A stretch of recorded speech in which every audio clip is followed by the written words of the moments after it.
നീയൊരു കവിതയായി എഴുതുക.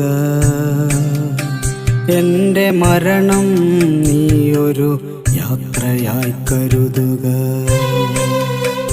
എൻ്റെ മൗനം നീയൊരു കവിതയായി എഴുതുക. എൻ്റെ മരണം നീയൊരു യാത്രയായി കരുതുക. നിശ്ചലമാകുമൻ ഹൃദയം മൂടുവാൻ ഒരു പിടി പുഷ്പങ്ങൾ കരുതി വയ്ക്കൂ. ഒരു പിടി പുഷ്പങ്ങൾ കരുതി വയ്ക്കൂ.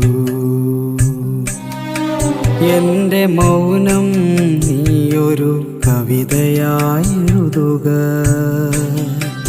എൻ്റെ മരണം